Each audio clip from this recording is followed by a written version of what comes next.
La Segunda Guerra Mundial.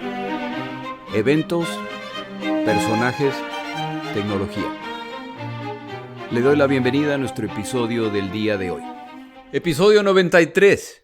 La Guerra Olvidada. Segunda parte.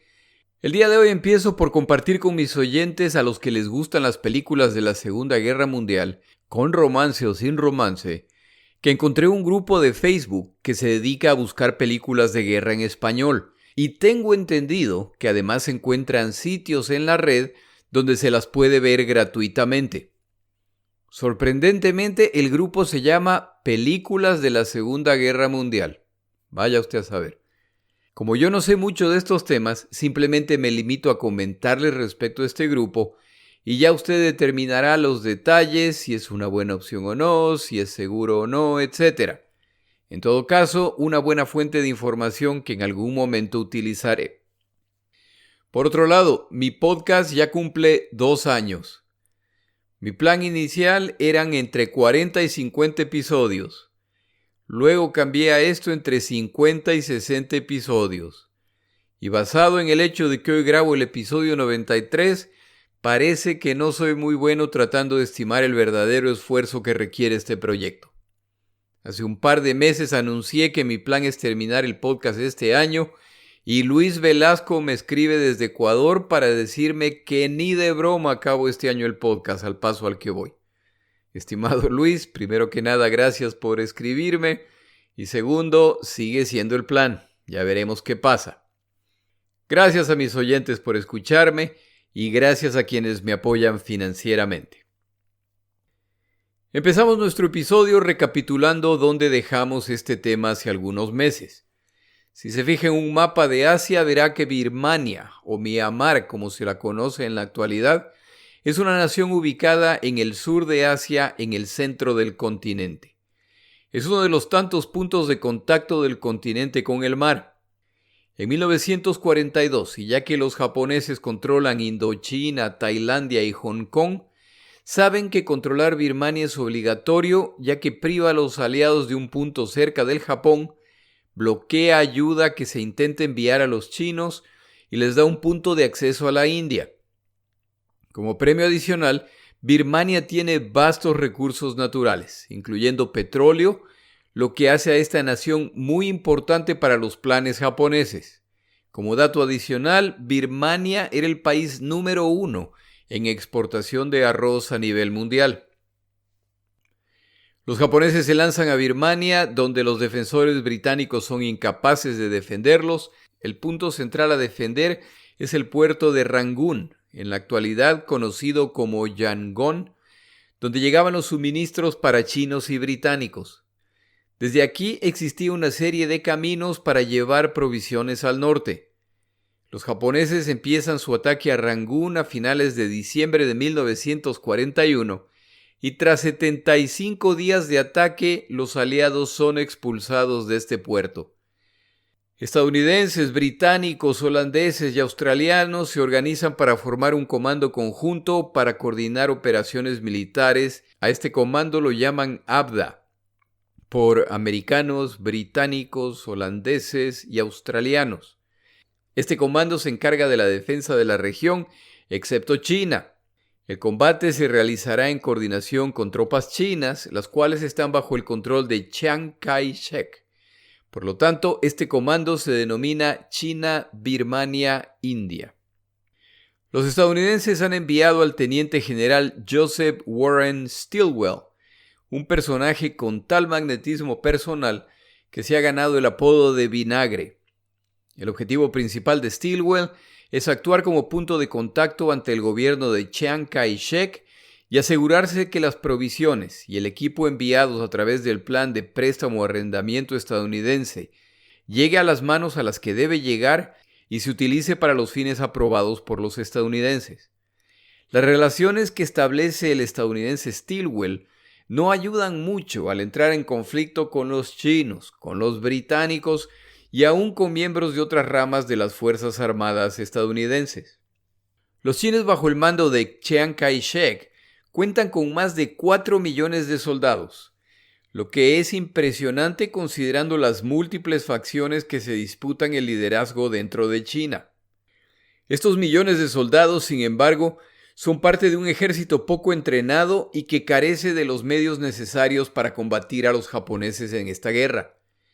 Los generales de este ejército tienen además lealtades divididas, ya que son parte del ejército que comanda Chiang Kai-shek, pero también son fieles a sus caudillos locales, lo que en cierto momento puede resultar en conflictos internos.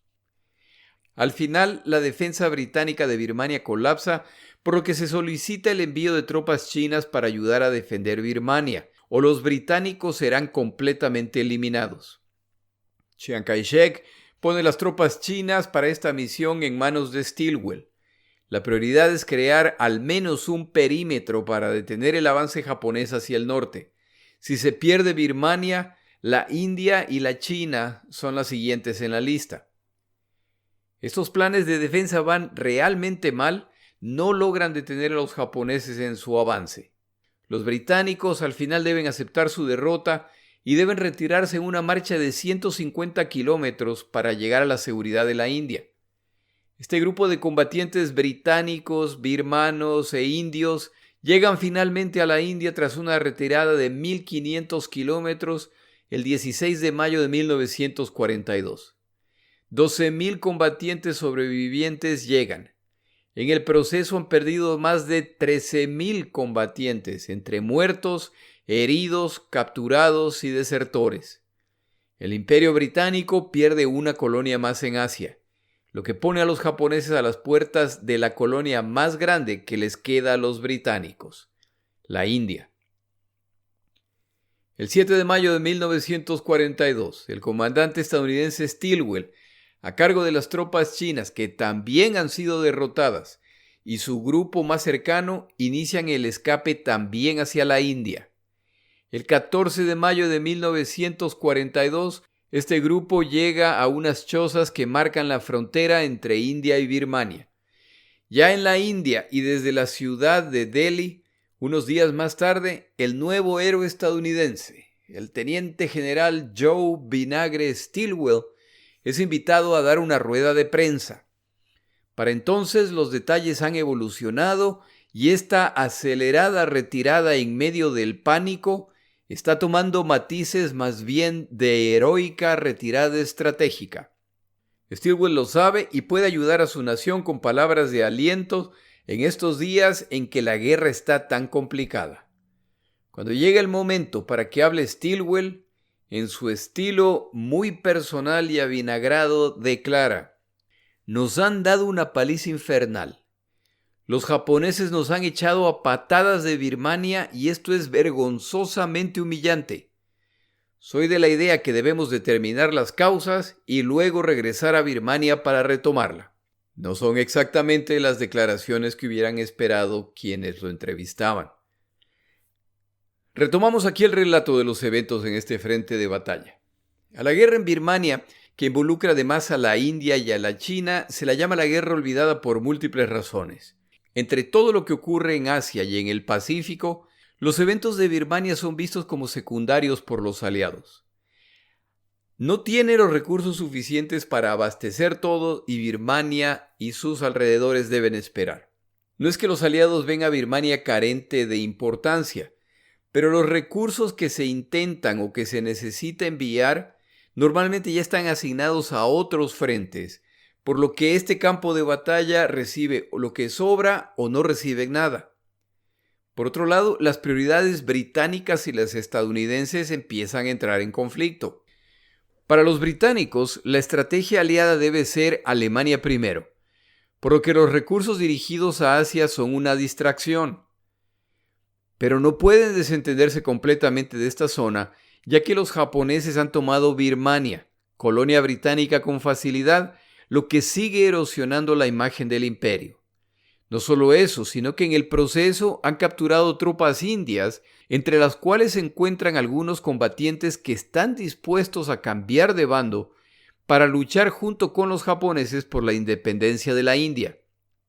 Como en estos días el Mahatma Gandhi está incrementando sus llamados para que India reciba el mismo estatus que otras ex colonias, como Canadá y Australia, La tensión en India crece y desde Londres se teme un colapso interno, por lo que las tropas británicas en la zona deben, además de prepararse para combatir a los japoneses, concentrarse en tareas de control civil. Entre las muchas prioridades británicas no se encuentra ayudar a la China, pero no pueden ignorar a los chinos completamente, ya que un contraataque en Birmania deberá incluir, además de tropas que atacan desde la India, tropas chinas que atacan desde el norte. Por el lado estadounidense, el comandante Stilwell se encuentra en China para asegurarse de que los materiales y equipo militar que se están enviando se utilicen para combatir a los japoneses. Tiene además la tarea de comandar las fuerzas chinas bajo el mando de Chiang Kai-shek. Roosevelt ya ha dejado en claro que él ve a China como uno de los grandes poderes globales posguerra y planea ayudarlos. Esto entra en conflicto con los planes de Churchill, que no ve la necesidad de que China juegue un papel importante luego de la guerra. Si para el final de la Segunda Guerra Mundial los imperios coloniales europeos son historia, ese no es un problema de los estadounidenses. Esta opinión incluye al Imperio Británico. Los estadounidenses están ahí para ayudar a la China, no a la India. Pero no pueden ignorar a la India, ya que con el cierre de las rutas terrestres capturadas por los japoneses, los refuerzos y equipo que envíen los estadounidenses deben ingresar a China ahora por India. Como además las tropas chinas que comanda Stilwell no pueden ser entrenadas en China, debido a la ocupación japonesa, deberán ser entrenadas en India. Como se ve, esta alianza británico-estadounidense se sustenta en intereses encontrados y temporales, porque también puede colapsar en cualquier momento, y su falta de propósito unificado se nota en cómo se desarrollan los eventos. Chiang Kai-shek, el líder chino que trabaja con los estadounidenses, es solo uno de los muchos caudillos existentes en China, y esta nación está dividida entre muchos intereses y grupos. A Chiang Kai-shek le preocupa que los otros clanes y grupos existentes en China lo dejarán pelear contra los japoneses, y una vez expulsados se aliarán contra él y asumirán el poder.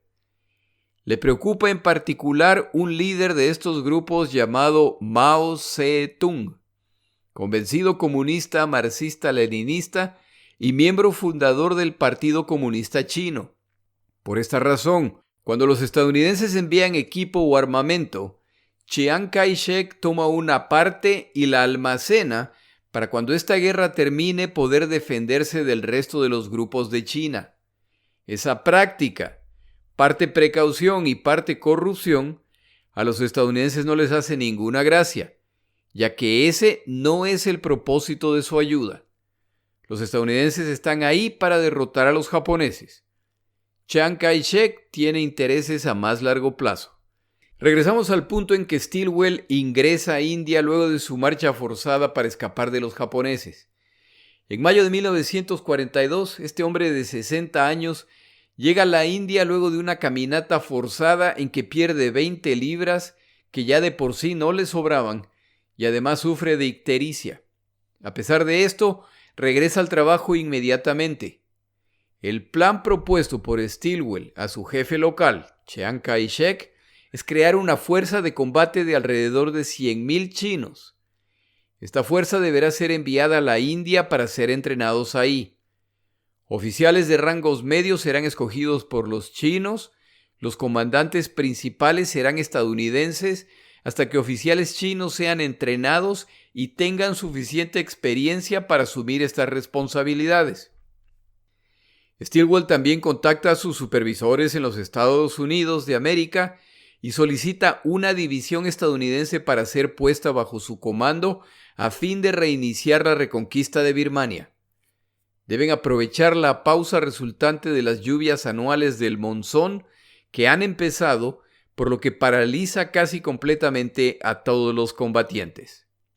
El líder chino se encuentra en una situación complicada, ya que la derrota en Birmania ha consumido algunas de sus mejores tropas y ahora Stilwell está solicitando que más tropas sean enviadas a la India para ser entrenadas, lo que por supuesto lo deja a él expuesto internamente. La situación china se complica aún más, ya que en estos días ocurre la misión Doolittle, que se ha relatado en otros episodios y que ha resultado en una sanguinaria venganza japonesa que se zanja con alrededor de 250.000 de muertos chinos. No hay que olvidar que cuando la posibilidad de realizar esta misión fue presentada, Chiang Kai-shek la rechazó, a menos que se establezca la presencia permanente de aviones de combate y bombarderos estadounidenses en China. Si eso no ocurre, los que quedan atrás para pagar los platos rotos por esta aventura estadounidense son los chinos. Como el oyente sabe, la misión igual se realiza aún sin la aprobación del líder chino. Chiang Kai-shek le escribe directamente a Roosevelt, amenazándolo con que China se retirará de la guerra a menos que reciban lo que necesitan. El tema central de las decisiones es cómo seguir reaprovisionando a los chinos con los caminos y los ríos birmanos ahora bloqueados por los japoneses. Las provisiones se están enviando por vía aérea a través de la ruta llamada La Joroba, de Hump, en que aviones de carga estadounidense despegan de India, sobrevuelan los Himalayas y aterrizan en China. Una ruta muy complicada, no solo por las altas cadenas montañosas y la altura a la que debían volar, sino también por los ataques que lanzan cazas japoneses. En 2 años, los estadounidenses pierden 500 aviones durante estos viajes. Prometen cazas escolta, pero estos nunca llegan. Por supuesto, los chinos culpan del incumplimiento al representante estadounidense, Stilwell, y empiezan a insinuar la necesidad de reemplazarlo. Stilwell debe poner buena cara a los dos bandos, mientras en privado critica a estadounidenses y chinos por la falta de cumplimiento de las promesas. Los estadounidenses planean enviar tropas y equipo para la campaña en Birmania, y de hecho ya acumulan equipo para este fin, cuando en junio de 1942 las fuerzas de Rommel en África capturan el puerto de Tobruk, lo que pone en retirada a los británicos, por lo que se declara la emergencia. Churchill, que se encuentra en Washington al enterarse de los eventos, pide a Roosevelt que envíe tropas y tanques al norte de África para apoyarlos. Esto se hace y ya se puede imaginar quién no recibirá tanques como resultado de esa emergencia. Si esto no es lo suficientemente grave, los estadounidenses ni siquiera le informan a Chiang Kai-shek de que lo prometido no llegará. Stilwell tiene la tarea de comunicar las novedades al líder chino, a quien, por supuesto, le importa muy poco las razones por las que no están recibiendo lo prometido. Hay serias dudas sobre la buena voluntad de los estadounidenses y en particular de Stilwell. Por el lado británico las cosas no van mucho mejor. Los japoneses los han expulsado de Birmania de una forma vergonzosa, y esta es solo una de las colonias de las que han sido expulsados. Han perdido prácticamente todas las posiciones coloniales en esta zona y ahora la China se encuentra amenazada. Gandhi lleva años protestando y algunas de las protestas se han vuelto violentas. El gobierno de Churchill está indignado frente a estas protestas, ya que consideran que en medio de una guerra es casi una traición dedicarse a protestar.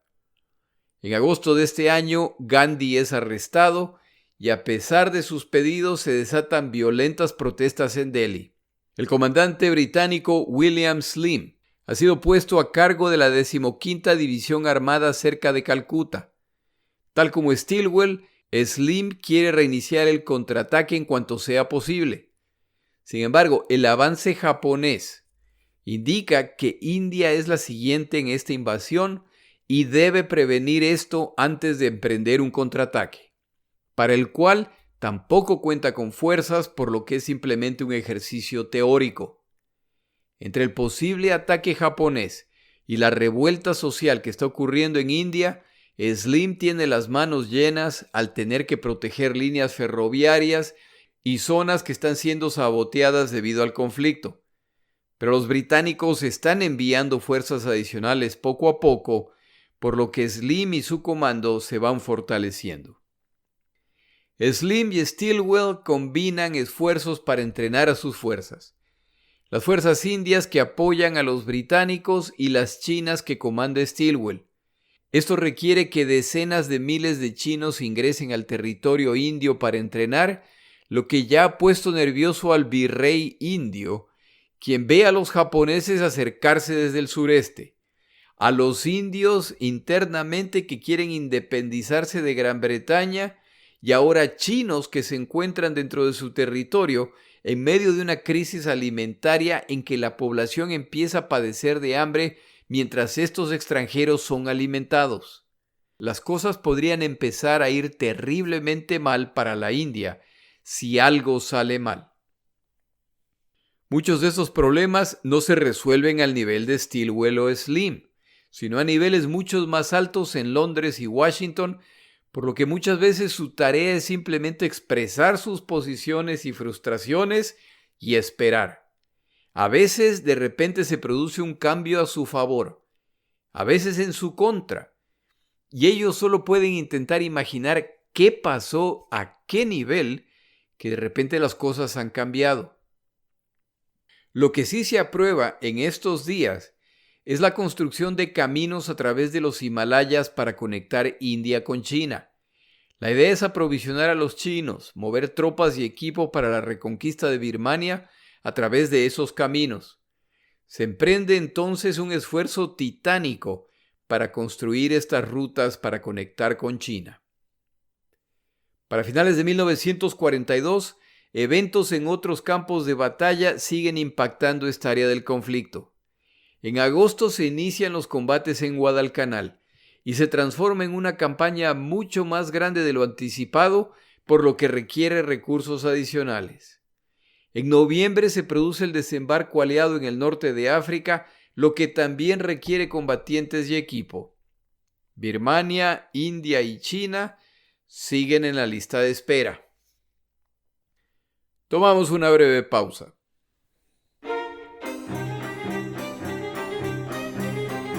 Palabras de Churchill. El día de hoy recordamos frases de Churchill respecto al odio.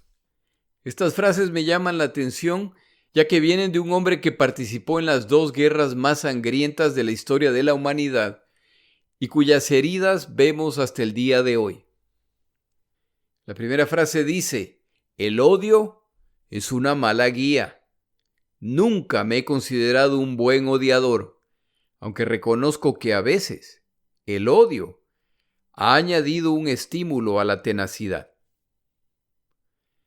En otro momento declaraba: el odio juega el mismo papel en el gobierno que el ácido en la química. Y la última: debemos aprender las lecciones del pasado, pero no debemos recordar hoy los odios del ayer.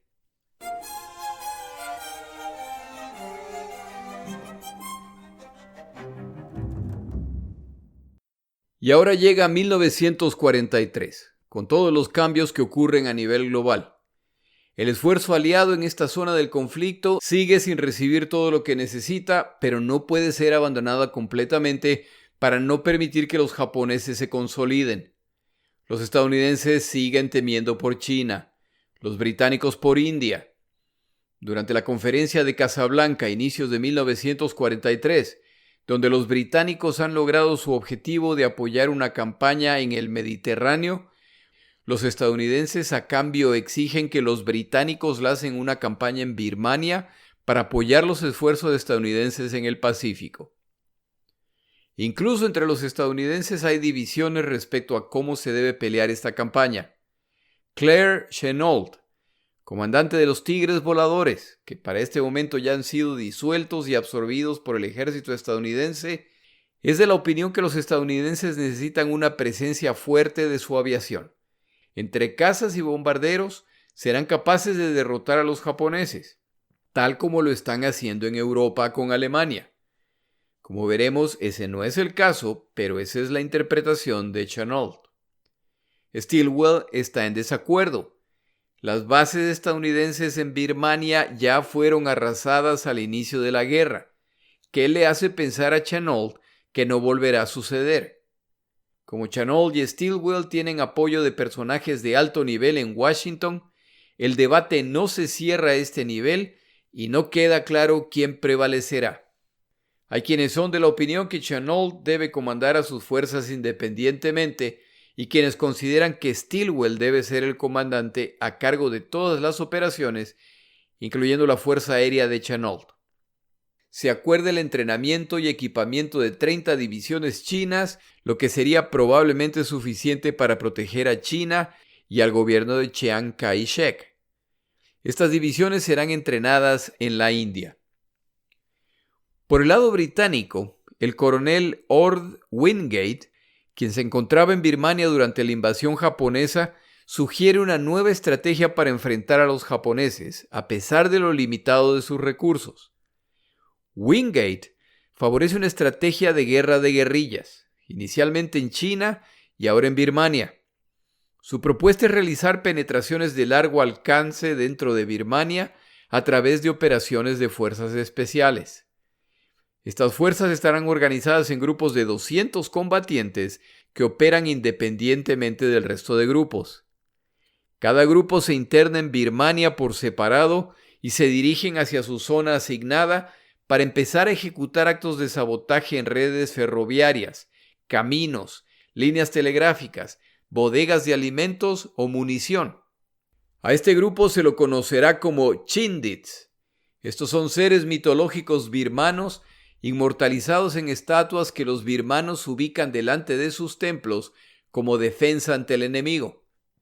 El coronel Wingate planea preparar un grupo de combatientes que deberán mostrar un extraordinario nivel físico para cumplir estas agotadoras y peligrosas misiones. La utilización de estas fuerzas tiene sentido en el contexto de una ofensiva mucho más grande. La idea es que cuando estén listas, las fuerzas británicas atacarán desde Impal en el noreste de India. Stilwell y las fuerzas chinas atacarán desde el norte, desde Ledo, y grupos adicionales chinos atacarán desde otros puntos.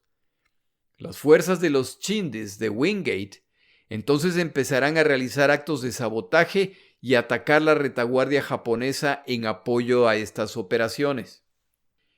A pesar de la oposición de comandantes británicos más tradicionales, se decide avanzar con esta iniciativa. Para inicios de 1943, los Chindits de Wingate están listos para iniciar su misión en apoyo a los ataques principales. Pero se le informa que las fuerzas entrenadas por los británicos no están listas para el ataque. Es el mismo caso con las fuerzas chinas entrenadas por Stilwell. A pesar de estas novedades, Wingate decide proceder con esa misión y a inicios de febrero, sus fuerzas empiezan a infiltrarse en Birmania rumbo a sus objetivos. Este tipo de guerra es nuevo para los británicos y deben aprender lecciones sobre la marcha. Logran realizar algunos ataques guerrilleros contra líneas ferroviarias y contra puentes y caminos utilizados por los japoneses, pero también aprenden otra lección importante. La función de esta fuerza es apoyar ofensivas principales. Operan como una distracción respecto al avance principal. Cuando no hay avance principal, entonces los japoneses, que no tienen que preocuparse por los ataques principales, pueden concentrarse en buscar y eliminar a los Chindits. Empieza entonces una cacería de esta fuerza que logra regresar a India a finales de abril, luego de dispersarse e intentar escapar en grupos pequeños. 2,000 de los 3,000 combatientes iniciales logran regresar, y muchos lo hacen en tal estado que la guerra ha terminado para ellos. Wingate teme que lo espera es una corte marcial. Ese no es el caso. De hecho, la prensa occidental, y en particular la británica, que solo tiene reportes de desastres y decepciones en Birmania, India y China, entusiastamente reportan las aventuras de Wingate y sus Chindits, de cómo han atacado la retaguardia japonesa, de la confusión que han causado y de las graves pérdidas japonesas. Sin duda una exageración. Esto vuelve a Wingate muy popular. En cierto momento es invitado por Churchill a visitarlo en Londres. Esta reunión, que se supone duraría unos pocos minutos y era más una cortesía, resulta en una cena en la que el muy parlanchín Churchill permanece callado mientras Wingate explica su teoría de la penetración profunda. Como Churchill sale para Canadá al día siguiente, invita a Wingate a que venga con él. Esta, por supuesto, es una orden camuflada en una invitación. Notan que Wingate parece estar desanimado por la invitación y al preguntarle las razones descubren que este cambio de planes le impedirá ver a su esposa durante esta breve visita. Más tarde esa noche, un tren en Aberdeen es detenido por órdenes del primer ministro y Lorna Wingate es llevada al puerto para su viaje a Canadá acompañando a su esposo. Al llegar a Canadá unos días más tarde, Wingate es invitado a presentar su estrategia ante el presidente Roosevelt y el alto mando militar estadounidense. La presentación causa mucho impacto, en particular a los comandantes Marshall y Arnold, este último cabeza de la Fuerza Aérea que ofrece apoyo a estas operaciones a través de una fuerza de aviones, incluyendo transportes que pueden aprovisionarlos dentro de Birmania y cazas de combate. Como resultado de estas conferencias, los estadounidenses deciden que ellos también crearán una fuerza similar con el objetivo de acosar a los japoneses en las naciones que controlan. El nombre de este grupo, los Merodeadores de Merrill, que también jugaron su papel en esta guerra. En medio de los eventos militares detallados, se está desarrollando un evento de profundo impacto humano. Desde 1942, una crisis está germinando en la India, específicamente en la provincia bengalí, en la actualidad la nación de Bangladesh.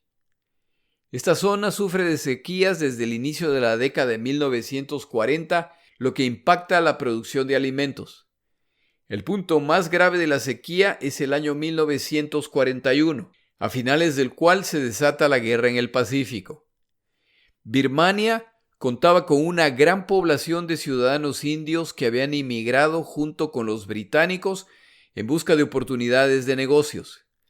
Esta abundante población migrante había prosperado y crecido mucho en Birmania, lo que no siempre era bien visto por los locales.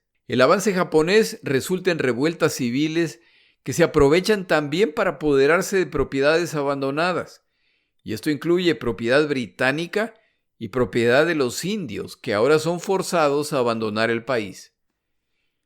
Los indios salen, en muchos casos llevando consigo solo lo que llevan puesto, más lo que puedan cargar. En ruta, algunos son atacados y despojados de sus posesiones. Esto es un grupo humano que llega a la India en busca de protección y sin recursos, en medio de una crisis ya existente. La captura del puerto de Rangún por parte de los japoneses resulta en el bloqueo del comercio con India. En estos años, Birmania es uno de los principales exportadores de arroz del mundo, como se mencionó antes. Bajo dominio japonés, las cosechas de arroz serán dirigidas al Japón y a sus ejércitos. Con esto desaparece una de las fuentes básicas de alimentación de la población india, buena parte de la cual ya vivía en condiciones de supervivencia diaria. Los aliados, por su parte, también intentan privar a los japoneses de recursos, por lo que también atacan o limitan el tránsito marino y fluvial. Si a todo esto se le suma el gran crecimiento poblacional en la India durante ese periodo, la caída de la productividad del suelo, pestes que afectan a los cultivos, prácticas discriminatorias como resultado de un sistema de castas, la inflación que trae consigo la guerra, los ingredientes para un desastre están listos. Los británicos, por su parte, se encuentran en guerra desde 1939 y se espera que todos los territorios contribuyan al esfuerzo de la guerra. Y eso, por supuesto, incluye a la India. Esto a pesar del pedido del virrey británico, que solicita recursos adicionales para poder sustentar a la población de la India. Más de 2 millones de seres humanos mueren en esta tragedia. Hay quienes calculan que hasta 3 millones murieron de hambre, malaria y otras enfermedades. El costo no mencionado de esta tragedia son quienes no murieron, pero sobreviven la separación y ahora son huérfanos o miembros de familias que ya no existen y se encuentran en un mundo en la más profunda pobreza. Hasta hoy se debate si esta fue una tragedia de tipo 100% natural o generada hasta cierto punto por el hombre. Y por supuesto, ¿qué papel juega el gobierno de Winston Churchill en tratar de mitigar los efectos y el impacto de sus políticas de guerra? Cuando el gobierno británico empieza a comprar producto para enviarlo a los distintos frentes de batalla, los precios de los productos se incrementan. Los productores reciben pagos en efectivo, en vez de en productos, como era la práctica común.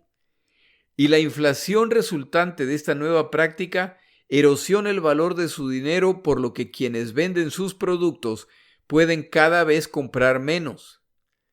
Dentro de la India se busca dar prioridad a quienes son parte del aparato de defensa de la nación, las Fuerzas Armadas, sus estructuras e industrias de apoyo, así como la burocracia. A fin de controlar la crisis, se crea un sistema de control de precios, lo que simplemente resulta en el desarrollo del mercado negro. Para finales de 1943 parece que finalmente se está controlando la escasez de alimentos, pero es entonces cuando aparecen las enfermedades, particularmente la malaria, la disentería y el cólera, enfermedades que causan gran mortalidad en poblaciones debilitadas. Preparando este episodio, me llama la atención cómo un evento que resulta en la muerte de entre 2 y 3 millones de personas no recibe mayor cobertura en los textos que yo tengo de esta guerra. Es como que esto no sucedió o es un evento completamente aislado de esta guerra, cuando en realidad no lo es. La actitud de los aliados parece poco interesada en la situación. La lamentan, pero sin mayor interés en hacer algo al respecto. Los valientes soldados indios combatieron en la mayor parte de los escenarios de guerra en que combatieron los británicos. Yo intento imaginármelos cuando de vez en cuando pueden regresar a casa para descansar y ven lo que está sucediendo a sus familias, sus aldeas, su nación, y preguntarse si el sacrificio que hacen está siendo apreciado como se debe. Las teorías respecto a las causas para que esta tragedia alcanzara los niveles que alcanzó van desde un plan premeditado de Churchill hasta la completa inocencia del Imperio Británico. Sugiero que estudie el evento y llegue a su propia conclusión. Es justo, creo yo, mencionar que la extrema debilidad británica en esta zona del mundo ha quedado clara desde el principio de esta guerra y que sin importar qué querían defender, fallaron en todos los frentes, por lo que los intentos de intervenir más decisivamente en esta situación hubieran sido de limitada eficiencia al carecer de recursos siquiera para evitar perder la guerra frente a los japoneses. También es justo decir que todo esto a los pobladores de la India no les interesa para nada y solo ven una confirmación más de que deben buscar independizarse de este imperio inútil cuando son ellos quienes necesitan ayuda. Si no es posible acusar a los británicos de haber causado intencionalmente este evento, tampoco es descabellado acusarlos al menos de indiferencia, una indiferencia que los habitantes de la India nunca olvidan. Para finales de 1943, la situación en el teatro de operaciones Birmania, China e India es muy incierta para todos los participantes. La sensación de abandono del lado aliado es palpable, pero para ninguno la situación es tan complicada como para los japoneses. Triunfantes en Birmania y estancados en China. Su premio por todas estas conquistas en Asia son vastísimos territorios que requieren de más de 1 millón de combatientes japoneses en esta zona. Como la guerra en el Pacífico para este momento ya va mal, a medida que los aliados les quitan más y más territorios e islas y continúan acercándose al territorio japonés, estas tropas japonesas serían de mucha más utilidad combatiendo en tantos otros frentes donde se los necesita, para reforzar posiciones que calculan pronto serán atacadas o para lanzar algún tipo de contraataque en algún lado que desanime a los aliados. Pero esto no es posible. Los japoneses no pueden simplemente abandonar Birmania y China, y nada sugiere que están por ganar esta guerra contra China.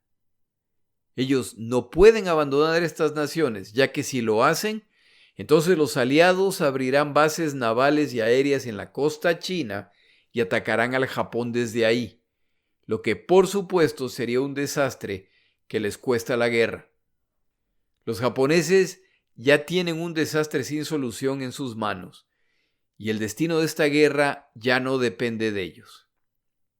Cerramos aquí los eventos de la guerra en el Pacífico en el año 1943 y regresamos a Europa para ver cómo va la campaña en el este del continente. Pero antes de hacerlo, necesitamos tomar un desvío bajo la categoría tecnología para hablar del proyecto Manhattan. Mi nombre es Jorge Rodríguez. Gracias por acompañarme. Para información adicional respecto a este episodio, las notas de este podcast, que incluyen la narración de este episodio, así como acceso a resúmenes, videos, documentales y materiales adicionales gratuitos disponibles en el Internet, por favor vaya a Amazon y busque el libro La Segunda Guerra Mundial, Eventos, Personajes, Tecnología. Al comprar estas notas me ayuda y me apoya financieramente. Puede encontrar información adicional en mi página web, lasegundagm.com. Muchas gracias.